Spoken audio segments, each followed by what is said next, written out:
Captain Hood. Hey, just want to say thank you to all of our military personnel this week. But I'm excited to introduce you to our guest today, so you're going to have to stay tuned for that. But before we get to that, I do want to say a sincere thank you to all the men and women who have sacrificed so much for our country and for our freedom. A thank you just never really seems like enough. Lucas, take it away. Hey, come take a walk with me, not like you used to do. Do something different and put yourself in other people's shoes. Open up your mind and open up your eyes and change your direction, change your perspective. Welcome into Other People's Shoes. As you know, I am your host, Neil Matthews. Super excited, as I said at the onset, about our guest today. Let me introduce you to her right now. She is Captain Shelly Rood. She has served in the United States Army Reserve for the last 16 years as an intelligence officer, and now she's a small business owner, an ordained minister, and she is advocating for self-service in action. She's also obtained the rank of captain, as I mentioned. She has served as a S2 and a company commander and more, leading covert intelligence briefings and orchestrating security programs for nearly 4,000 soldiers under her watchful eye. I think in some respects, Shelly is on a top secret mission right now. In fact, she believes firmly in others over self. And what is that? You're going to hear more about that in the episode, because Shelly firmly believes that this world needs to look dramatically different, and she has some great ways to do that. That she's actually on a military base. So this is a first. We're kind of going behind the scenes. We've gotten all of our security clearances out of the way. By the way, the stringent security clearances were massive to get onto this base right now. We're not going to trade any military secrets. This isn't Area 51, but it's kind of close. But help me welcome in my guest from the Mitten and the undescribed, unannounced location, unless she wants to give us that military secret. Help me welcome in my new friend, Shelly. Shelly, how are you today? I'm doing wonderful, Neil. It's an absolute honor to have you here on Selfridge Air National Guard Base in Metro Detroit. Metro Detroit. I'm just going to say it this way. If all hell breaks loose, you're going to be okay, right? You can send the Tomahawks, the Apaches, all this stuff. Oh, yeah. Biggest coastline of any of the states. You got it right here. So that's good. So you're safe at the moment, like no mortars or artillery might be going off, but you don't know about it. To get to the office, I have to drive past Ammo Road, and there's a small arms fire range, and sometimes they fly a red flag, which means the range is hot. So from time to time, oh yeah, you're going to hear small arms fire, but I didn't see a red flag on my way in today. So we're safe. So you're safe. One time I did look out the window, and there was a whole squad from Border Patrol with sticks and batons and shields and helmets, and they were going at it, fighting each other in some drill. It was hilarious. Always a fun day over here. I was telling you in the green room that I grew up in Camp Pendleton, so it was not uncommon for me to be at an elementary school event out on recess or even swinging on the swings and seeing Amtraks coming in off the ships. Not uncommon to be driving just normal everyday driving on the base and seeing a Super Cobra overhead. That was not uncommon for me as a kid. I kind of do miss those days because I felt safe. I felt secure. Yeah, well, here's my one political joke for our time together. If Russia keeps going the way they're going, everybody's going to feel those things, but I don't think they're going to be feeling safe. Probably not. But hopefully that can get resolved soon, because let's face it, we just, I don't know. We just need to be done with all that nonsense. Human warfare has been around since the beginning of time. God created us the way that he did, and we have free will. And this is what you get with free will. You absolutely do get that with free will. So we got to ask this question before we get too far down our proverbial roads, which I always love to ask this question. What style, I kind of have a guess, but maybe you can help us disprove this guess. Well, what style of shoe or maybe boots do you like to wear? Yeah, I'm going to give you two because, right, military boot, combat boot is very obvious, and we're in the military theme today, so I do want to stick with that. And for that one, I know you love your brands, so 511 Tactical right now is what I've been rocking in the civilian world. They're just super comfy. I mean, I take them out hiking, I do a lot of just trail walking, so 511 Tactical all the way. I've worn Nike combat boots, I've worn Oakleys over the years. They're all really phenomenal if you can get a good boot that fits your foot. And then, so flip side of the coin on that one, patent leather. I love a nice, shiny patent leather on the foot. I just think like, takes you to that next top level of your look. Are we talking about like the spit shine? Like you can almost comb your hair because it's so shiny. Is that what we're talking? Yeah. Oh, absolutely. Absolutely. I'm already loving this conversation because it is bringing me back to my elementary days of walking in the boots of my dad, being the former Marine that he is. Semper Fi to all those Marines out there. Now, you're not a Marine though. In fact, no. You did tell a story, which I think we got to talk about, is that you're watching this amazing movie with Will Smith. So you take it from there. You're telling me this story about Will Smith. I think we got to put this in there. I think we do. We do. Yeah. So I have 16 years in the Army Reserves, some active duty time in there, and I was a high-level intelligence officer. And so I'm like really cool. I mean, when you look behind the scenes at my career and everything, it's just been amazing. So I have a 12-year-old boy, and we're watching Independence Day. And so he sees Will Smith as this war hero, right? He's like totally ripped. And my son's watching, he goes, Mom, he's so cool. And I said, what? Okay, what about him is so cool? And he goes, oh, he's just, he's this military captain. He's so awesome. I said, son, you realize that's like what I am, right? I mean, I'm a military captain. He goes, yeah, Mom, but he's a Marine. I guess I got so trumped by this fake character on the TV in front of me. Oh, I share that story when I do talks, and the whole crowd always ends up erupting. And there's always a couple of Marines in there that are like, yeah. I'm just saying, they are the few, the proud. They are the Marines. You guys are an army of one. You guys got to come up with a better slogan. You know what I'm just saying? I know. Like, come up with something better. I'm trying to help. I've been trying to help for years, but nobody all you have to say is Thomas Paine. You had me at Thomas Paine. We're good to go. So I want to get into you and your story, and I want to know this question, because for me, when I'm tying my shoe one day, I never knew that it was going to propel me to where we are now. And it all truly started with looking at a shoelace thinking, that's an aglet. I know that from Phineas and Ferb. Thank you, Disney Channel. Learned that. My son would tell you that too. Yeah, exactly. He probably knows the song too. I've had to go back and since listen to the song one more time because of this season. But as I'm looking at this and I'm talking and I'm asking these people these questions, that aglet, that thing that keeps us from unraveling, that if it wasn't there, our life would be in fray. Our life would be in disarray in some respects. Now, hear me on this, because I know the Army, we don't allow disarray. We have to have our stuff together. We have to be ship-shape. Like every T has to be crossed. Every I needs to be dotted. That bed needs to be able to flick that quarter off of it. I remember. And you didn't even serve. And I didn't even serve. Well, my dad always used to joke, like, you served 12 years with me. You did. Yeah. You're technically, yes, you are considered military people. Don't have any chevrons to show for it. But for you, what's that thing that has kept you from unraveling? What's that, maybe that proverbial stopping point that, again, if it wasn't in your life, maybe it would have been frayed? Instead of looking at this from an opposite standpoint, when you think of light, what's the opposite of light? Darkness. The definition of darkness is actually the absence of light. So with that in mind, for me, the aglet is the darkness, but not in the sense of that it's the wrong. It's more of the sense of it's that absence of what's missing. So what has kept me from unraveling, really that's something, is that moment deep in your heart where you say, that's not it. Or no, that's wrong. Or that no way. When you're trying to define a vision or a goal, it's sometimes really, really hard to see the light, but it's really easy to figure out what wrong looks like. So the more that you look at what you don't want to do, what you don't want to represent, how you don't want to be perceived, those answers really start to come to light. And eventually you end up in the light of what that yes, or that correct path, or what that righteousness, or that God's character actually looks like. I know when we were starting out with our business, we teach education, consulting, workshops. Someone asked us, well, what do you want to specialize in? Who do you want to teach? And right away, boom, not kids.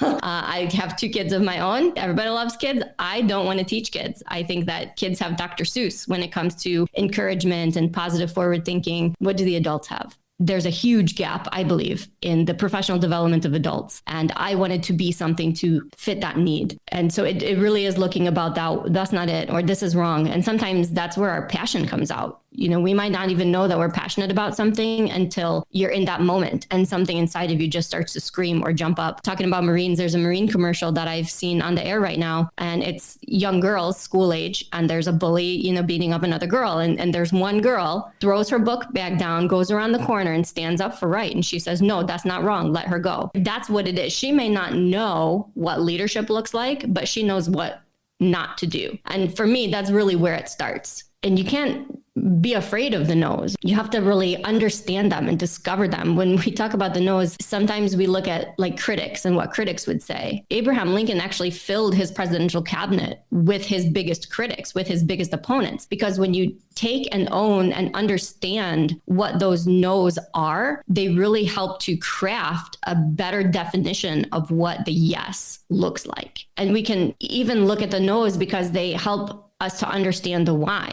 It applies not just in the business sense, like I just shared, but also in the values sense. And I know that this is a touchy subject all around. So I'm just going to talk about myself as a young, passionate, I'm a feminist. I'm not a feminazi, but as a woman, I always struggled with the idea, for instance, of abortion. And in the church world, I had certain values that I believed, but then also as a feminist, I was really unsure of where that line was and how I felt about government rules and regulations. And so I didn't know on that particular subject where I stood until as an adult, after having a child, one of my army buddies called me up and he was thinking about leaving his wife. I had just gone through a divorce. I was 1 year fresh from it. So I had kind of entered that stage of grief of the death of a marriage. And he told me that he wanted to leave his wife. And then after a couple of phone calls, he said that turns out she's pregnant. So we're thinking about terminating the child and moving on. And in that moment, for me, it was a very clear no, very, very clear. And I actually said to him something that I've heard Mother Teresa say in the National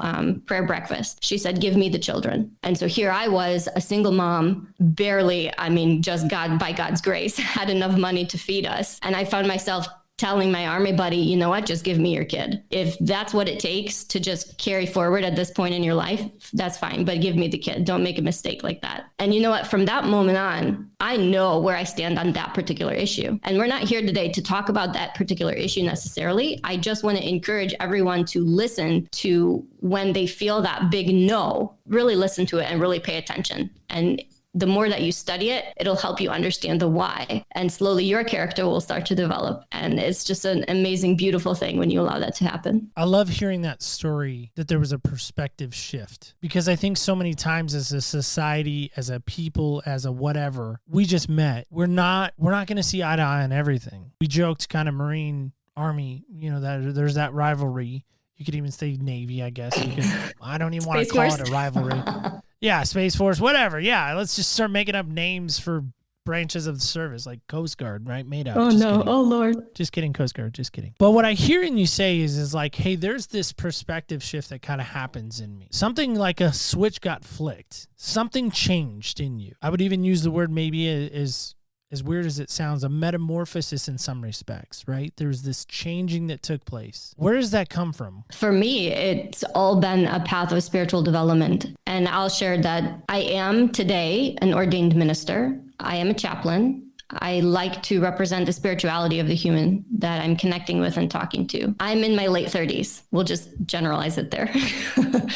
I didn't become this way overnight. I served the majority of my 20s really down some terrible paths. We call her Army Shelly, and Army Shelly was in a lot of hot water from time to time. It's taken me well over a decade to come to grips with the reality of what divinity is and the truth. I never had a light bulb flip to say, now I'm a follower of Jesus. Some people have that moment. I never had that moment. What I had was this very constant, continuous drip over years and years and years and years. And the more questions that I asked, the more that I found what the truth looked like. And I believe truly that it's the depth and consistency of the character of God that shows us that that is what right looks like. That's the light. It's not just this one huge shotgun glory moment, top of the mountain. It's this constant care. I have children. When you care and love for a child, you don't love them for one day and then walk away. You love them day after day after day after day through all of their mistakes, all of their failures, all of their successes. And that is what we are meant to give to each other.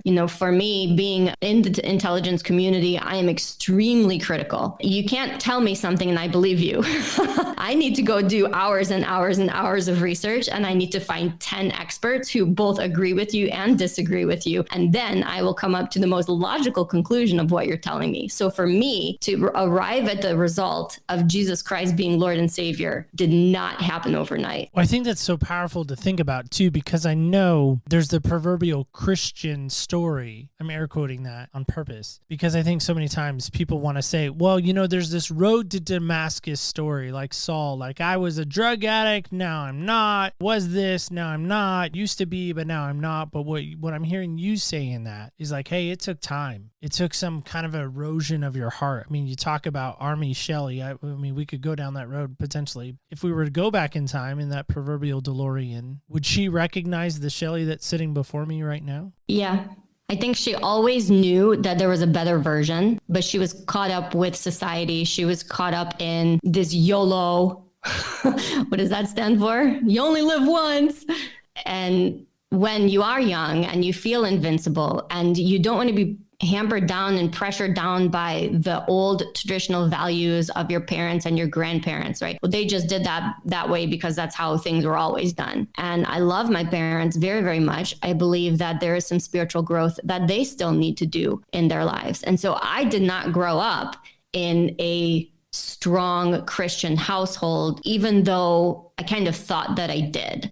Now that I'm further in my spiritual walk, I can actually look back and I can see where maybe there wasn't as much influence as there could have been from my church and from how I was raised. And as a result, all throughout my 20s and when I was, walking through Gomorrah, making those horrendous mistakes that I can look back at and be like, oh my gosh, Shelly, why, how? I never doubted God or the existence of God. To me, like a snowflake doesn't just poof, snowflake. No. As an intelligence professional, I'll tell you, the way that this world works is entirely too perfect for it to have been a mistake and not created by a designer. And so I've never questioned the existence of God, but I have always missed out on that Jesus piece. And it wasn't until I was alone, struggling in the middle of a divorce, really questioning what my future would hold, doubting things like marriage, doubting things like truth and honesty and values all around. When I was standing in a church outside of Fort Huachuca, Arizona, the priest gave a sermon, just another Sunday for him.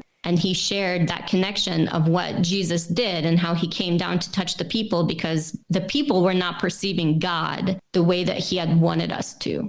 And that's insert the Jesus piece. And everybody can take that and kind of run with it and do their own research and figure out how they define the Jesus piece. But for me, once I understood the Jesus piece, if anything, that was my light bulb. And then that launched me into years and years and years of still doing what Shelly does, right? Deep thought, deep concentration, education. I was obsessed with it, this idea of the Jesus piece. I had to know, was it real? And I went into a path of, as a single mom, working crazy long hours trying to make rent. Now, all hours of the night, I'm up on gotquestions.org. I don't know if you've ever been on that website. It's amazing. You can type in the stupidest question like, what is the Bible? And it has these incredible starting places for those answers. And so I found myself doing that night after night after night after night. And eventually I was talking to my pastoral counselor and he said, Shelly, you should go to seminary. What a scary word. What are you talking about, seminary? I don't even know what seminary is, right? That's like a whole bunch of monks or something. It turns out seminary is just a graduate level study. So I started the path towards seminary and I actually just graduated this year. And so now I can say that I've been to seminary, I've graduated seminary. I actually got a master's degree out of seminary. And so for me, right, again, it's not a light bulb or an overnight. It's been years and years and years and years of educational research and understanding. Every day, I'm learning more and more about what it means to follow Christ and to be a good representative of that righteousness and failing along the way.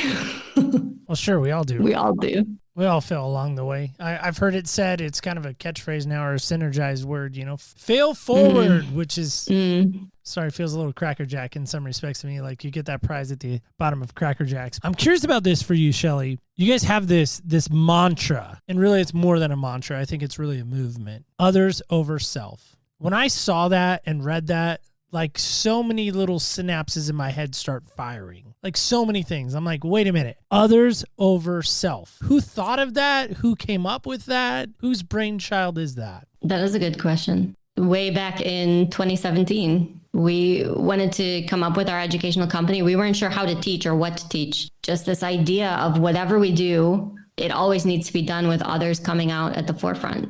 It always needs to be first. There's the lessons of servant leadership. It's the same thing. We serve others. We put others first. It actually started just as a t-shirt, and I'm wearing it now.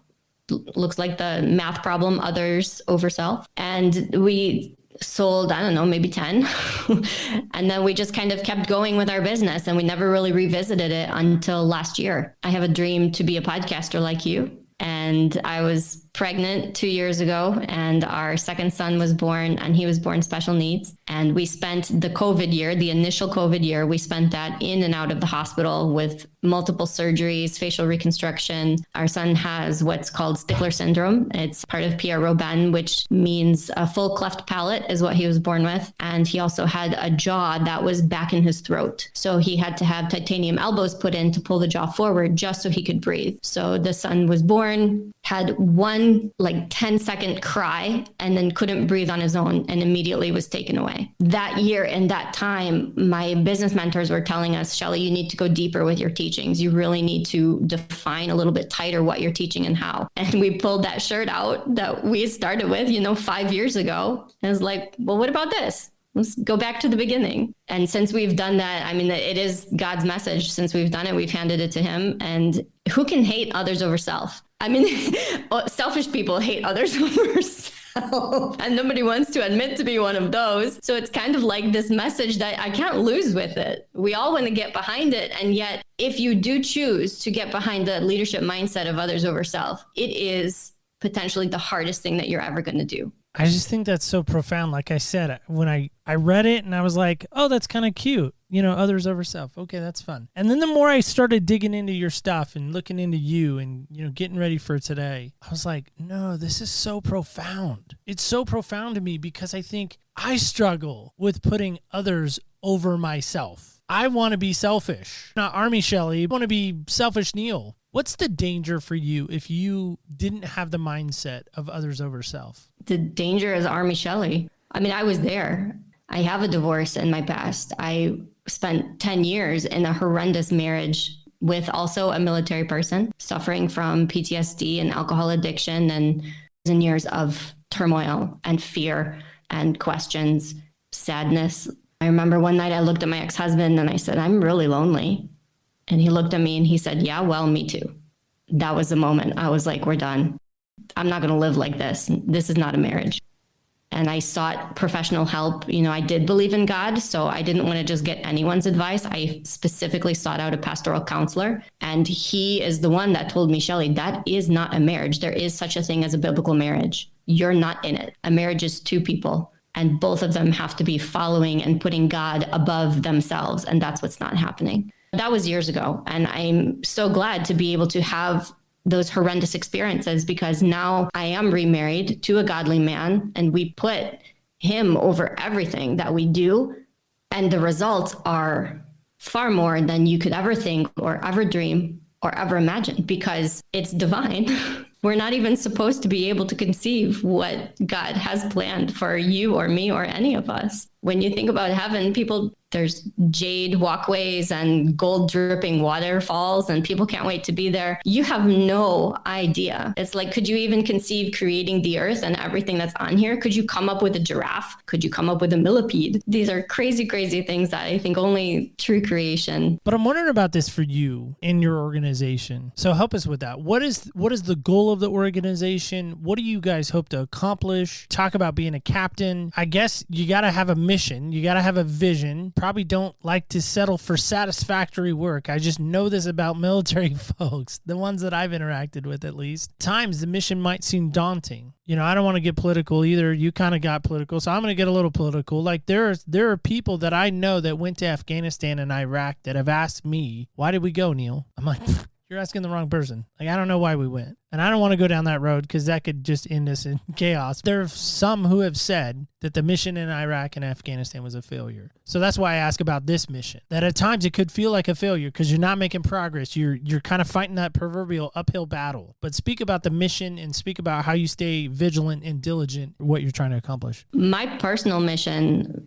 for life is to have meaningful conversations with other people, period. I had a military chaplain tell me one time before I was far in my Jesus walk, He said, Shelly, what I do is help people make decisions about their eternal consequence. And it's that phrase, the phrase eternal consequence, that sticks with me. What we're doing is not just to get through the day and YOLO. What we are doing with the breath and the resources that God gave us when we woke up today eventually goes into our eternal consequence. And the tough thing is you have no idea. You don't know which way you're going to go. You don't know the requirements.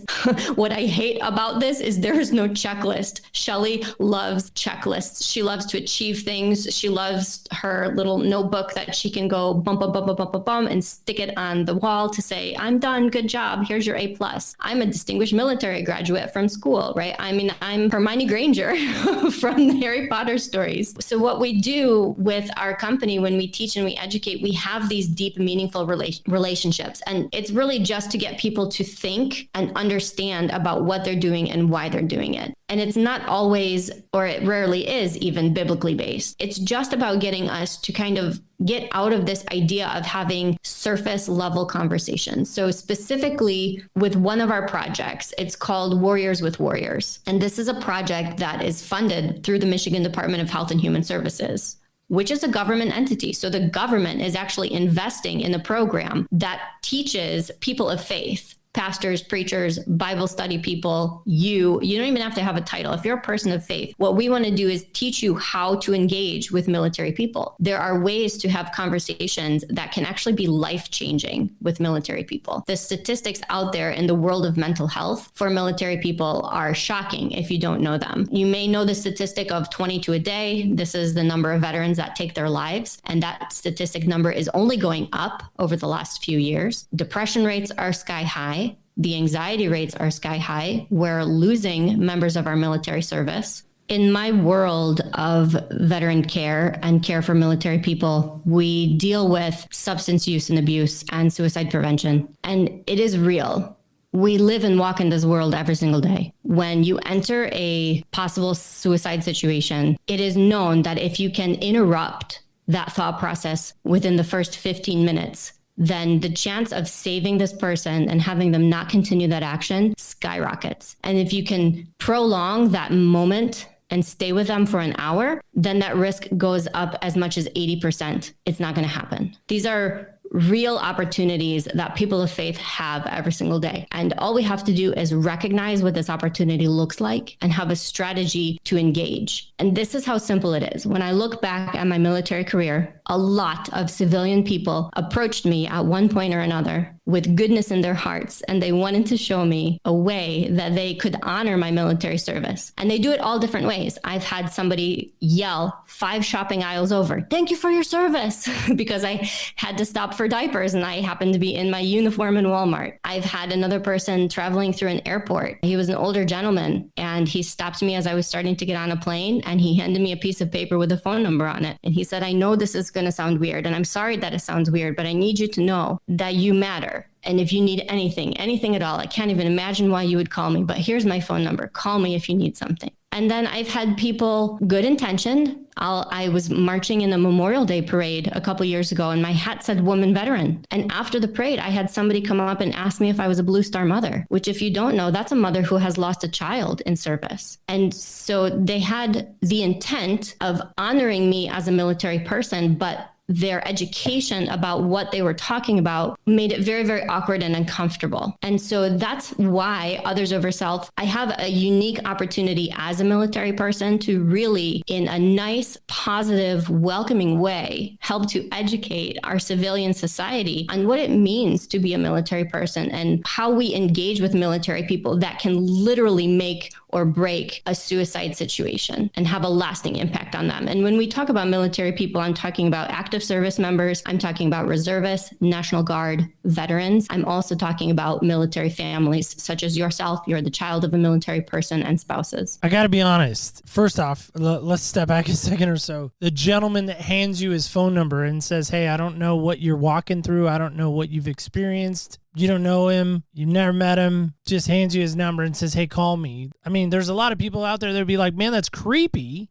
first. It is creepy. A little bit. I mean, you as an intelligence officer, I would imagine like that's a little personal. Not giving out my personal digits, but the heart and the intent, I hear it. If you set the creepiness aside and you realize the intent and the heart, I got to be honest. I have said thank you to every single service person I can ever imagine that I have met. I've worked in a retail environment where they're having to show us their identification so we can allow them access into their account to verify who they are. And a lot of times in Oregon, it'll say, veteran. It'll say so-and-so is, whatever. We don't know what branch. It just says veteran. It'll be stamped on their driver's license. Every now and then they'll flash their former military ID, or they'll flash their concealed carry and it'll say veteran on their concealed carry card. Things like that identify them. I don't miss a beat on that. I don't hesitate. I immediately will stick out my hand to shake their hand, COVID or not. I don't care. I didn't care. I'm just saying I didn't care. I would say to them, whoever it was, woman, man, didn't matter. Young kid. I said young because, I'm 42, so everyone's a young kid. It feels like anymore. Get off my lawn. Sorry. I'd say to them, thank you for your service. Thank you. And I'd look him in the eye and I'd give him that firm handshake my dad taught me. Not a lot of things he taught me, but he did teach me that. Am I wrong to do that? Educate me on that. And I'm being 100% candid on that. What should I be saying? What should we be saying? The thing about the phrase, thank you for your service, is you're not wrong in saying it. It's kind of like a C+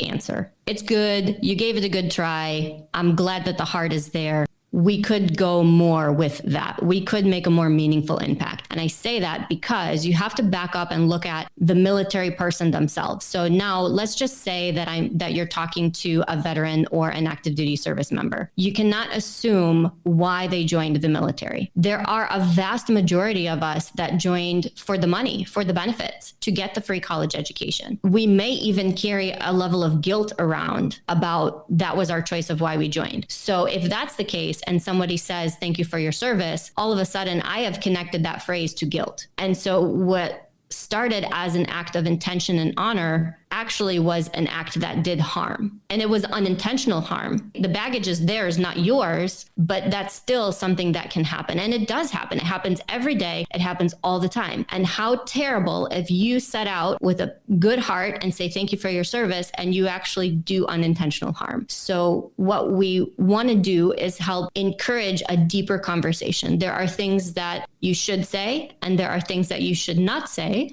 if you choose to engage a military person in deeper conversation. So starting there, why should you engage a person in deeper conversation if they're in the military? And truly, it's because that conversation, and this is clinically proven, by doing that, you are contributing to their mental wellness by providing healthy social interaction, which is a known factor in decreasing suicide rates. If you give 5 minutes of your time to have a meaningful conversation with a military person, you may save their life. God put you there for a reason. He put that person in front of you. And if you brush them off with a quick thank you for your service, you missed an opportunity. Okay, so I'm going to go back to this.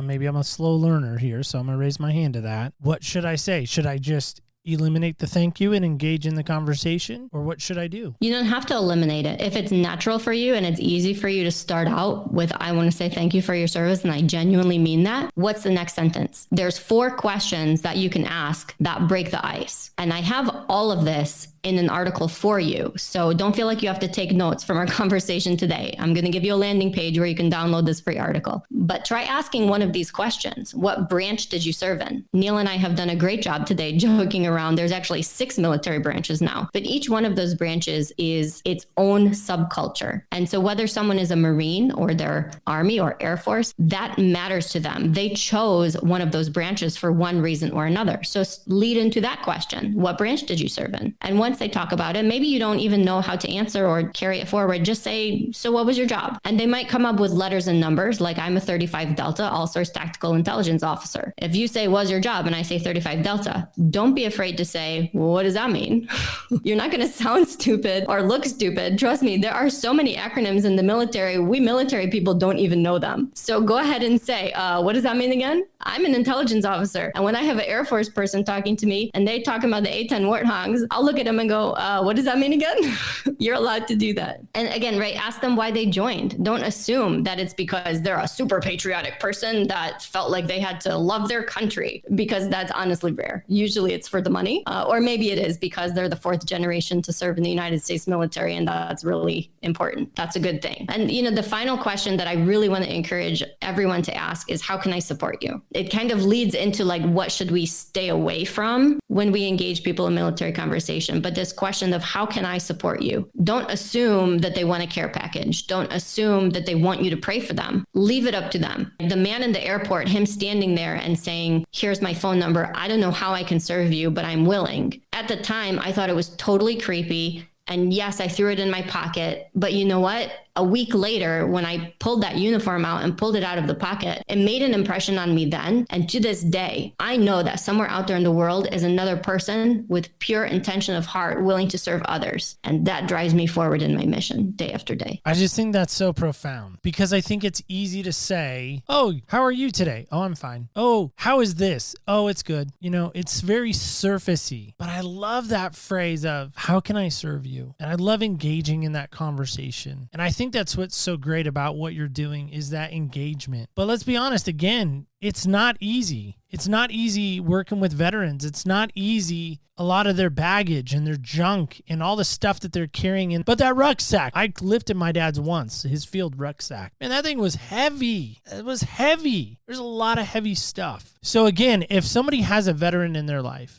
maybe we do. Maybe it's an uncle. Maybe it's a brother. Maybe it's a dad. Maybe it's a who knows? Maybe it's a mom. But how can we support veterans? What's the best way? Conversation. True, genuine conversation, not surface conversation. You have to remember that if someone is active in the military, and this is a huge part of their culture and their day-to-day living, we are not allowed to have feelings. We are there to serve a purpose, achieve a mission, and that is it. And then they kick us out. And we fall into the veteran care world, which is a hot mess. Everybody admits that it's a hot mess. I say that from the very top level. And then we feel broken. We feel like nobody cares. We feel like, why did I do all of this? Why did I fight in Afghanistan? And now we're pulling out. The mission was a waste of time. The Vietnam veterans are saying the exact same thing that our Afghanistan veterans are saying. And these are my friends, right? These are the types of conversations that we have around bonfires. So I'm inviting the civilian population to join us in this conversation. And we just need someone to genuinely listen to us. Because again, we went years and years and years of our life without being able to question why we were doing things that perhaps we didn't morally agree with. But it was our job, so we did it anyway. Remember that if you choose to engage a military person in conversation, you might be the only one that does it. Because in the military world, everything is okay and we move forward and we always drive on and we shove our emotions and we shove our feelings down. How is it that Shelly's being physically and emotionally abused for years and years and years and years and nobody knows? As a strong woman, as a smart woman, as an educated woman, how is it that my life is falling apart and nobody knows? I look great. I'm in awesome shape. Everybody wants to be me. Everybody wants to be around me. And secretly, things are falling apart and they couldn't be any worse. And I don't even it's like sand in the hand. Everything just keeps dripping out and I'm squeezing and squeezing and squeezing tighter just to hold on to life. And it just keeps slipping away and I can't figure it out. That truly, genuinely is the mindset of many of our military people right now, today. So if you're in the grocery store, if you're walking down the street, if you're in a gas station bathroom and you see somebody that might have a cool piece of tactical something and something in your head goes off and you think maybe that's a military person, do it.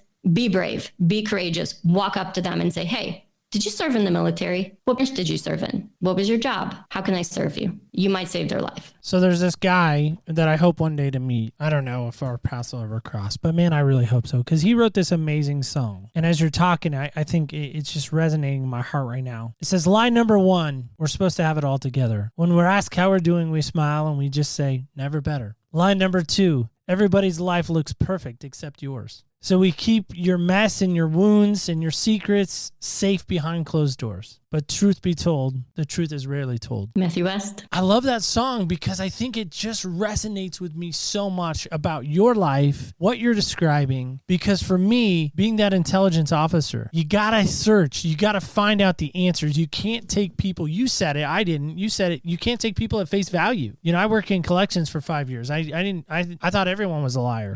I was looking for the truth within the lie, to be honest with you. I don't have any money. Yeah, sure you don't. Who's paying your Blockbuster bill? Okay, not Blockbuster. Netflix. I don't know why I said Blockbuster. For you, I'm guessing a little bit of intelligence here. Part of what you did is the idea of looking behind, I'm just going to say it as it is, the BS of life. Oh, there's so much BS of life. So you kind of had to get past and push past that as an intelligence officer, again, because you had to see, is this person a threat? Is this person safe? Oh, yeah.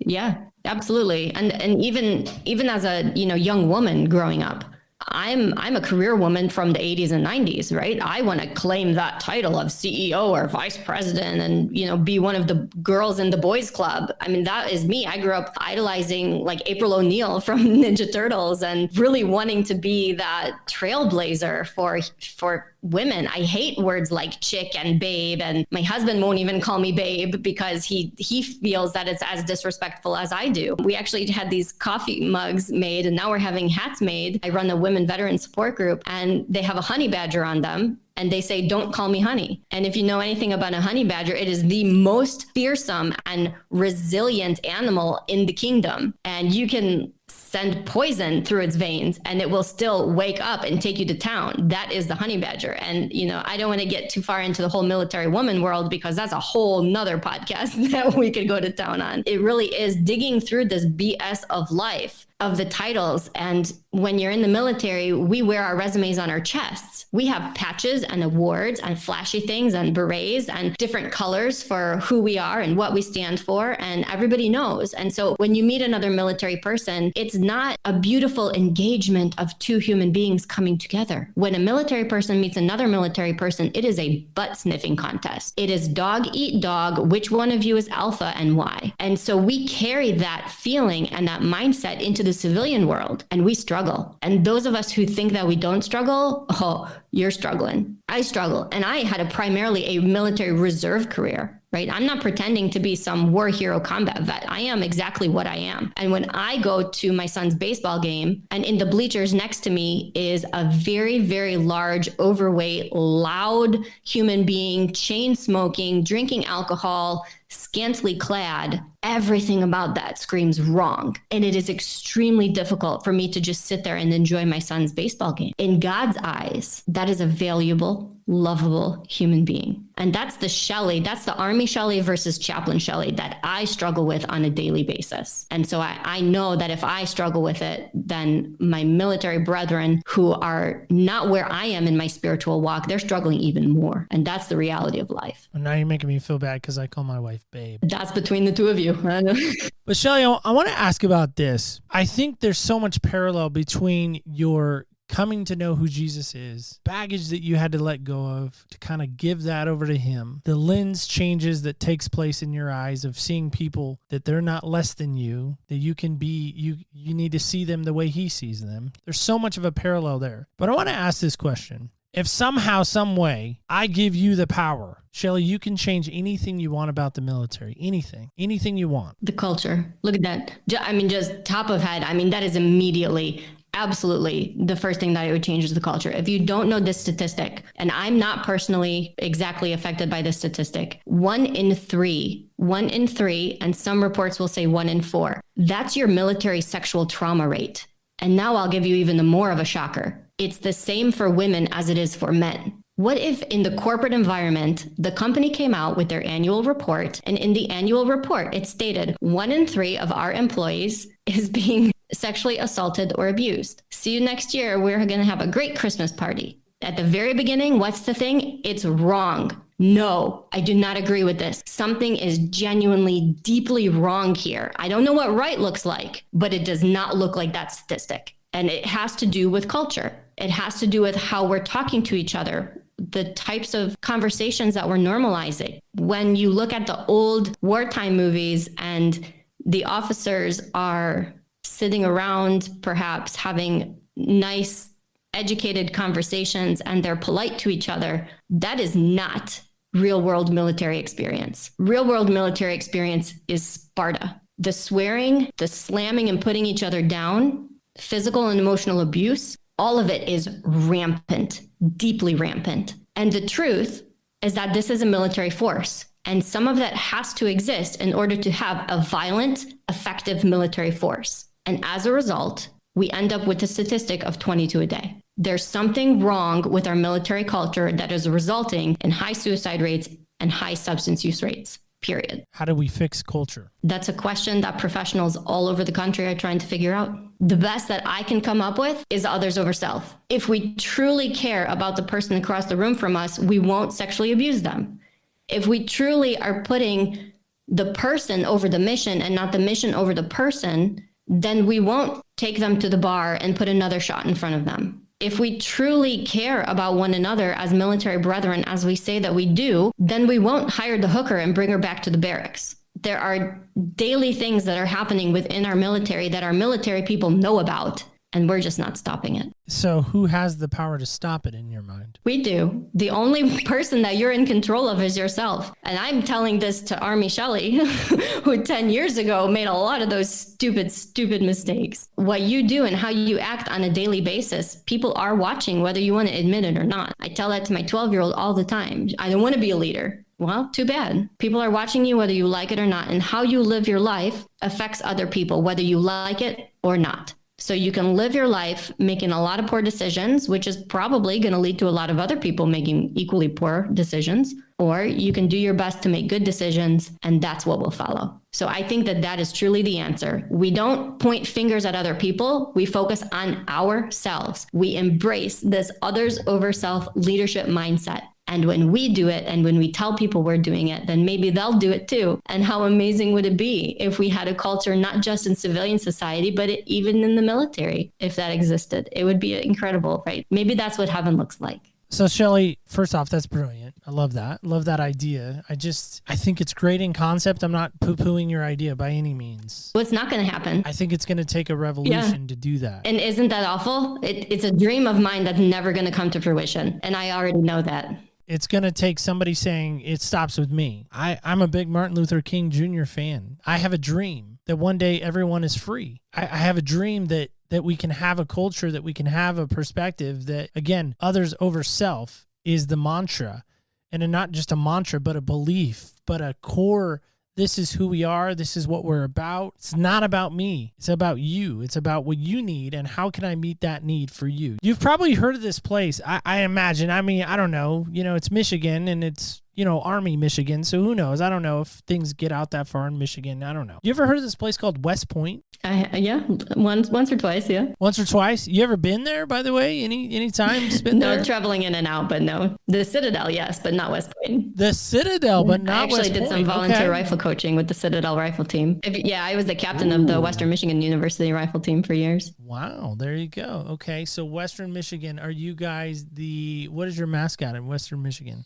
The Broncos. There it is. Okay. All right. I was going to test my memory, but you put it to the test. Yeah. By the way, where Army plays in New York, West Point, they have a seating capacity in their football stadium of 38,000 people, by the way. Doesn't sound like a lot of people, but you get 38,000 people in there's a lot of people. There is a lot of people. So if somehow, some way we could get you 50-yard line, put you on a stage maybe, drop some lights down. I don't know if any of that sounds exciting to you. The opportunity for the message to come through me sounds exciting. Yes, absolutely. Maybe you're a little nervous. No, I love speaking. Oh, Lord, hand me a stage any day. Mom spaghetti's on the sleeve, to quote Eminem, because, he's from Michigan. We got to get that in there. What you're describing to me is an amazing, incredible opportunity. So let's say we book it. We get you on that platform. We get you in that moment. You got 38,000 people that have walked through the military that are veterans. We'll just make it more relevant for right now. This last conflict, this Afghanistan, this Iraq. What do you say to those veterans, those men and women who put their life on the line, who maybe saw brothers and sisters being killed in arms? You're talking this message that they want to hear. Others over self, they lost their life so I could have mine. What do you say in that moment to them? The value of your life is not defined by your military experience. If God gave you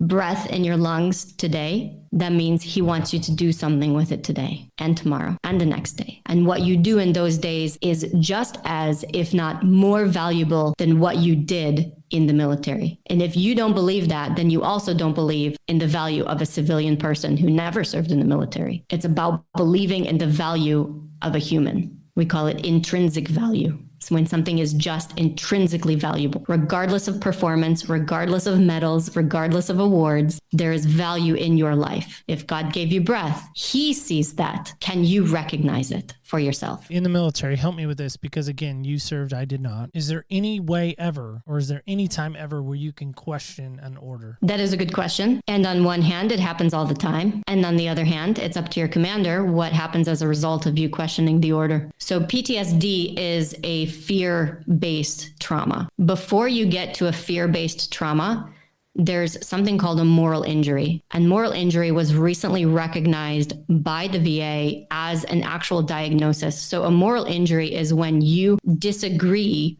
with something that actually was an action or could even be an inaction, and you feel that you are harmed as a result. A moral injury could be where the life of a child was taken and you witnessed it. Another veteran friend of mine describes his moral injury as his job was to stand security.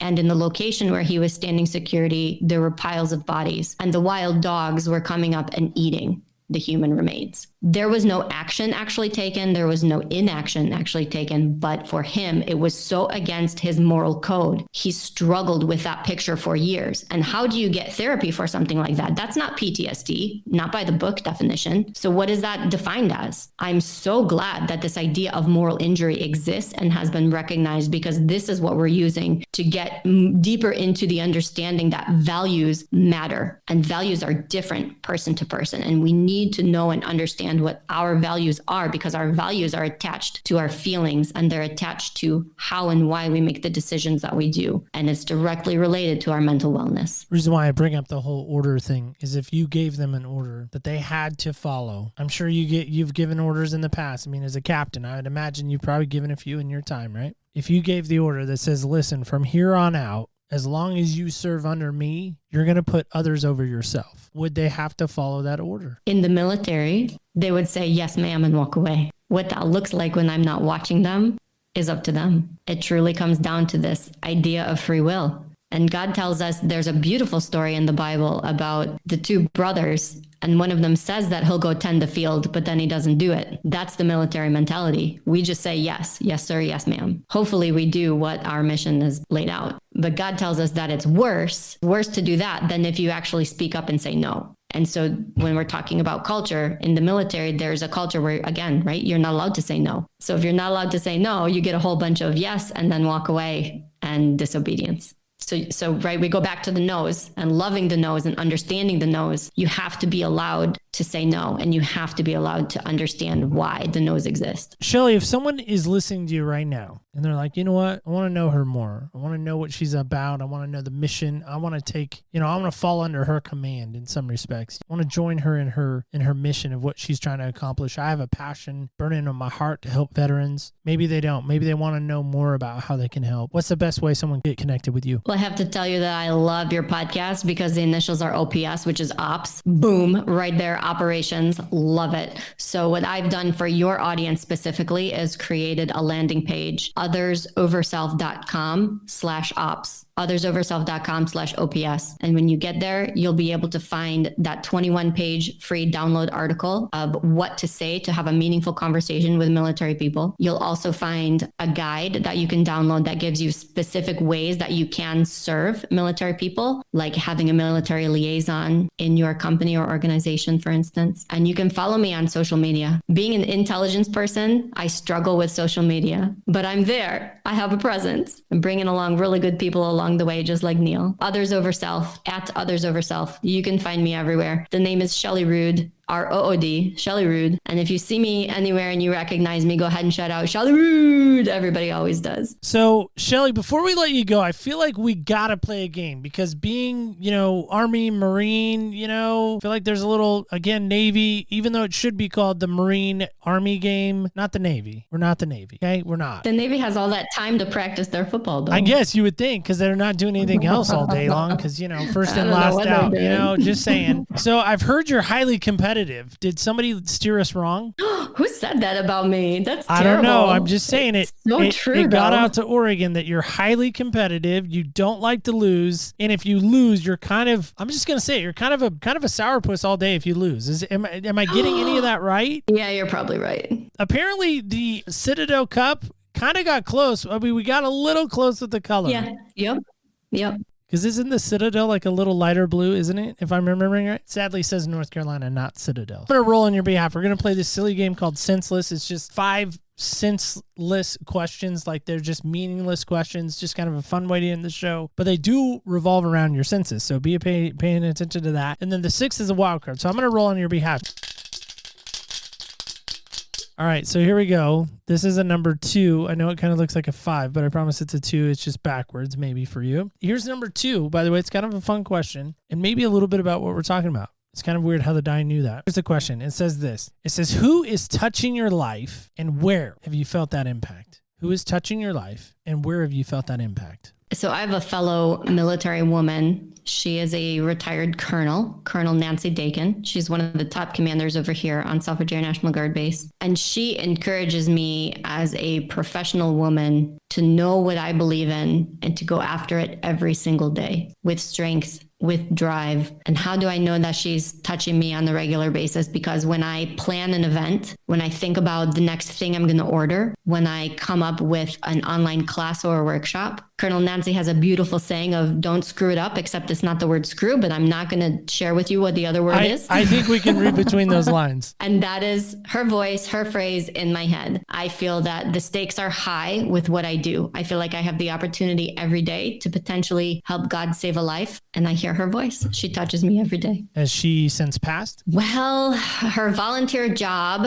after she retired has actually turned into a full-time job. So she has now not passed, but we used to see each other a lot. And now she spends a lot of time guardian angel medical service dogs down in Florida. Here's the thing that I've discovered in almost 4 years of doing this. People have a hard time telling that person face to face the impact that they've made. So I met this guy in my job. He's teaching at my middle school that I went to. And so I'm telling him about my math teacher that was so amazing. By the way, his name's Mr. Overstake. So he's still living and everything's fine as far as I know. So I'm telling him this amazing story about how Mr. Overstake loved me as a kid, you know, that was unlovable, that cared for a kid that didn't really want anyone caring for him, that, you know, just supported a kid that didn't know he needed support. Hammering this point home about how amazing this guy is. And he says, well, you know, I got to tell you, Neil, he's just down the street every Wednesday. There's a little pizza place bar kind of down the street. He meets there every Wednesday. All the teachers get together and I was like, oh my gosh, that's so amazing. And he's like, I think you should go and tell him this. And I'm like, okay. Took some convincing on my part, but I show up at this place. Well, I immediately walk into the restaurant, kind of scan the restaurant, and I immediately see him. He hasn't changed. He's just older, but you know, facial features and everything's still the same. And so anyway, so I sit down at the table. I don't even ask to be like, welcome to the table. I just like sit down, empty seat. And I start telling these group of guys, you know, that I met this guy named Chris. And I'm just hammering again this point home of this amazing teacher that I had. And I finally say, and it's you. And I point to him and I said, it's you, Mr. Overstake. It's you.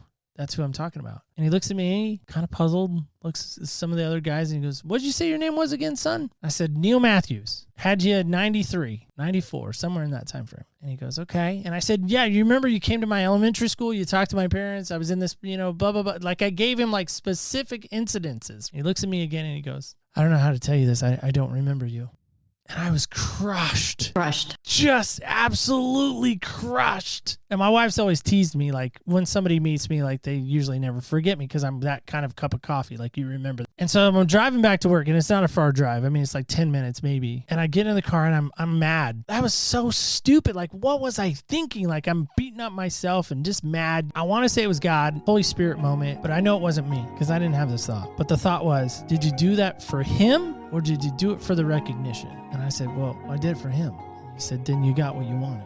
You gave him what you wanted. You don't need that other stuff. And so I say that to you is that I think so many times we forget when people are there or whatever. And I don't think you've forgotten this, but I think hopefully others won't either. The idea that it doesn't matter if they remember you or not. If you remember them, be that better person to say, listen, you empowered me. You helped get me to this next step, this next tier, this next whatever, this next hill. Shelly, you're awesome. You're fantastic. I'm going to give you the last word because I kind of blabbered on a little bit. The last word is yours. Whatever you want to say. I want to say thank you for even telling me that I am awesome and fantastic. because you might be the only person to tell me that today. And I don't go home to a cheering crowd. I go home to a special needs baby that doesn't want to go to sleep, a 12-year-old that's mad that his phone got taken away, and a husband that is just trying to get through one day after another alongside crazy me. So those words of encouragement and positivity from you to me, they're going to keep me going. And in the same way, for our audience, the words that you give to another human being can help us get through one more day. And don't forget that.